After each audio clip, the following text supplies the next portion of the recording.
ఓం ఐం ప్రీం శ్రీ మాత్రే నమః. శ్రీ లలితా త్రిశతిలోని కందర్ప జనకాపాంగ వీక్షణ అనే నామంలోని విశేషాలను తెలుసుకుంటూ వస్తున్నాము. అందులో భాగముగా కమలములపైన కూర్చున్న అమ్మ యొక్క దృష్టి ఎలా ఉంటుంది, అమ్మ మన పైన చూపే కరుణా కృప ఎలా ఉంటుంది, మనం ఎలా ఏ స్థితిలో ఉంటాము అనే విషయం గురించి తెలుసుకుంటూ వస్తున్నాము. అమ్మవారి యొక్క కరుణా దృష్టి మన పైన పడగానే నేను ఉన్నాను అనే భావన తొలగిపోతుంది. శరీరం యొక్క బాహ్యమైన అవబోధాలు తొలగిపోతాయి. ఆ దృష్టి బంధం కాదు, మన దృష్టిని, మన బాహ్య దృష్టిని బంధించి మనం చూస్తున్నాం కాబట్టి అది ఉండదు. స్వచ్ఛమైన దృష్టితో మనం చూడడం లేదు. భగవతి దృష్టి సదా ఎంతో మమతను, కరుణని, ఎంతో ప్రేమను మన వైపు ప్రవహింపచేస్తూ ఉంటుంది. అయితే మనం దానిని పొందడానికి అంత యోగ్యులుగా తయారు కావడం లేదు. మనం అంత సరళంగా ఉండడం లేదు. సరళం అంటే నిష్కల్మషంగా ఉండడము. మనము పాత్రత పొందడానికి అభావం నుంచి దూరంగా వెళ్ళి భావమును జాగృతం చేసుకోవాలి. ఏదైతే నువ్వుగా ఉన్నావో అది తరువాత నేనుగా అవుతాను. అన్నీ నేను అనే భావం ముందుగా మనలో జాగృతం చేసుకోవాలి. అది జాగృతం అయితే మన అంతరంలో మమత యొక్క ప్రవేశం జరుగుతుంది, ఆనందం యొక్క ప్రవేశం కలుగుతాయి. అవి భగవతి యొక్క కరుణ, భగవతి యొక్క ప్రేమ, భగవతి యొక్క మమత మనకు ఆనందాన్ని కలుగజేస్తాయి. ఆనందం మనకు సమాధిలో లభిస్తుంది. కానీ అమ్మ యొక్క ఒడిలోని ఆనందము, సమాధి యొక్క ఆనందానికి కొద్దిగా భేదభావము ఉన్నది. సమాధిలో నేను సమాధి యొక్క అనుభవం పొందుతున్నాను అని చెప్తే నువ్వు అక్కడ ఉన్నావు. నీ యొక్క వెచ్చదనము అమ్మ ఒడిలోని వెచ్చదనంతో ఏకత్వమైతే అక్కడ చెప్పడానికి నీవు ఉండవు. నేను అమ్మ యొక్క ఒడిలోని వెచ్చదనాన్ని చూస్తున్నాను అని నీవు ఎవరికి చెప్తావో అమ్మ ఒడిలో చిన్నపిల్లవాడిలాగా ఒదిగిపోతావు. ఎంతో ఆనందంగా ఉండిపోతావు. ఇంకా చింతలేమీ ఉండవు. భగవతి యొక్క పూర్తి విశ్వరచనలో అన్నింటికంటే పెద్ద, అన్నింటికంటే మహత్వపూర్ణమైనది అది ఏ బిందువు. మనం బిందువు యందు సమర్పణ చేసుకోవాలి. అమ్మ మన యందు సమర్పితం అవుతుంది, కానీ మనము అమ్మ యందు సమర్పితం అవడము లేదు. సాధన చేయాలి.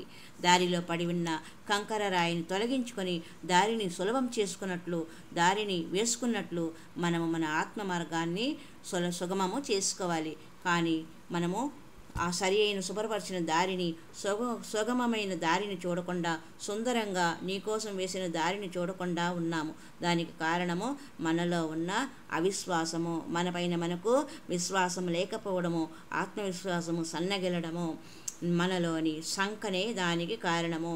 ఆ దారిలో నడవకుండా, ఆ దారిని చూడకుండా ఉన్నాము. ఆ దారినే మనము విశ్వసించలేకుండా ఉన్నాము. ఇన్ని రోజులు చేసిన మంత్రము సత్యమా కాదా అని మనలో మనము సందిగ్ధావస్థలో ఉన్నాము. సత్యము అనేది మన యొక్క అంతర్దృష్టి వలన తెలుస్తుంది. భగవతి యొక్క కోణ దృష్టిలో బ్రహ్మాండము నడుస్తూ ఉన్నది. ఆనందము అనుభూతి కలుగుతుంది. కానీ మనము గాంధారిలాగా కళ్ళకు పట్టీలు కట్టుకొని ఉన్నాము. మనకు కళ్ళకు పట్టీలు కనిపించడం లేదు అంటున్నాం. తప్పు ఎవరిది? అజ్ఞానం అనే పట్టీలు మనము కట్టుకొని ఉండడం వల్ల మనకు ఏమీ కనిపించడం లేదు. మనం ఒకటి కాదు, రెండు కాదు, అనేక పట్టీలు కట్టుకున్నాం. ఒక్కొక్క పట్టీని తొలగించడానికి గురువుని దగ్గరికి వస్తే మనం వద్దు, ఈ పట్టీని తొలగిస్తే అంటే కామము, క్రోధము, లోభము, మదము, అహంకారం లాంటి అరిషడ్ వర్గాలను తొలగిస్తే నా దగ్గర ఏమి ఉంటుంది, మిగిలి ఉంటుంది అని భయపడుతున్నాము. నాది అనేది నా దగ్గర ఏమి ఉంటుంది అని ఆలోచిస్తున్నావు. గురువుని కూడా అడుగుతున్నావు, నాది అనేది నా దగ్గర ఏముంటుంది అని. నీది అనేది నీ దగ్గర ఏమీ లేదు. నీ పట్టీలన్నీ నువ్వు తొలగించుకుంటావు. అప్పుడు నీ కళ్ళు తెరుచుకుంటాయి. అప్పుడు ఆ తెరుచుకున్న కళ్ళతో దర్శనం చేసుకుంటావు. ఆ స్వరూపాన్ని దర్శనం చేసుకుంటావు. అప్పుడు నీకు అర్థమవుతుంది ఆ స్వస్వరూపం నీవు ఒకటే అని. అప్పుడు నీవు గుర్తిస్తావు. అద్దంలో నీవు నీ రూపం చూసుకొని గుర్తించినట్లు భగవతి స్వరూపాన్ని గుర్తిస్తావు. ఆ రూపము నీవు ఒకటే.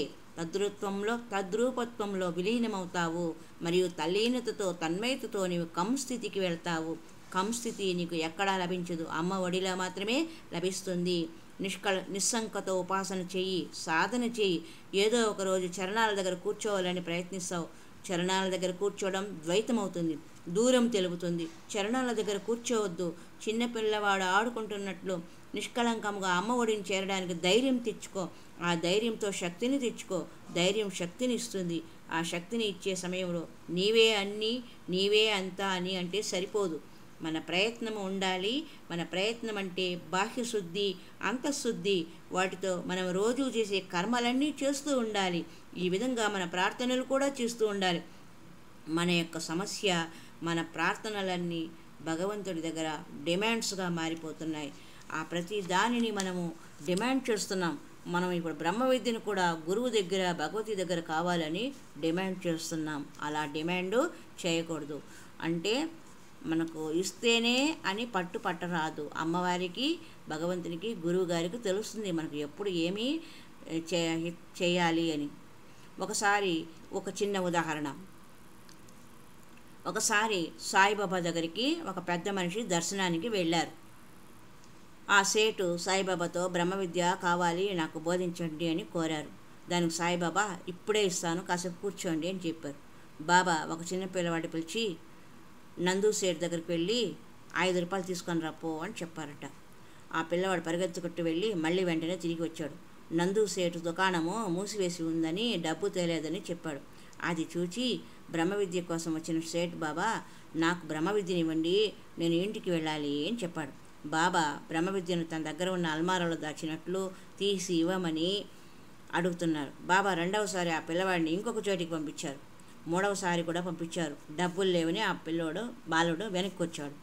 అప్పుడు బాబా ఆ సేటుతో, సేట్, నేను బ్రహ్మ విద్యను ఇస్తూనే ఉన్నాను, కానీ నువ్వు అర్థం చేసుకోవడం లేదు అన్నారు. దానికి సేటు అది ఎలాగా అని అడిగాడు. అప్పుడు బాబా సేటుతో, నీ జేబులో 500 రూపాయల నోటు ఉంది కదా అని బాబా అంటే, ఆ సేట్ అవును బాబా అని చెప్పాడు. అప్పుడు బాబా సేటుతో, ఈ పిల్లవాడు 5 రూపాయల కోసము ఇన్నిసార్లు పరిగెత్తడం చూసావు కదా, ఆ 5 రూపాయలు నువ్వు ఇవ్వవచ్చు కదా అని అన్నారు. దీని యొక్క అర్థం ఏమిటి? 5 రూపాయల డబ్బు కూడా మనం గురువుకి సమర్పించుకోలేకుండా ఉన్నాము, పైగా బ్రహ్మ విద్య కావాలని అడుగుతున్నాము అనే అర్థం.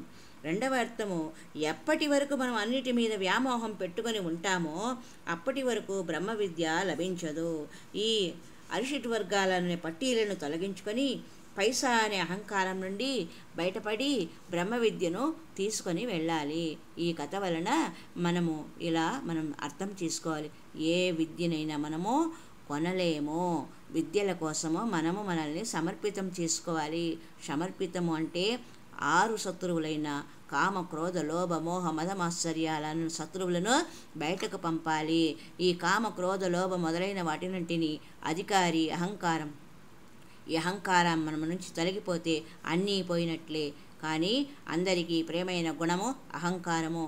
అది లేకుండా ఎవరూ జీవించలేరు. గురూజీ కూడా ఒక అహంకారం ఉంటుంది. అది పాజిటివ్ అహంకారం, అంటే అనుకూలాత్మకమైన అహంకారం. అదేమిటంటే, మా అమ్మ ఎలా ఉందో నా బిడ్డలు కూడా అలాగే ఉండాలి అనేది గురువు యొక్క అహంకారం. తన బిడ్డలు కూడా అలాగే ఉండాలని గురువు కోరిక.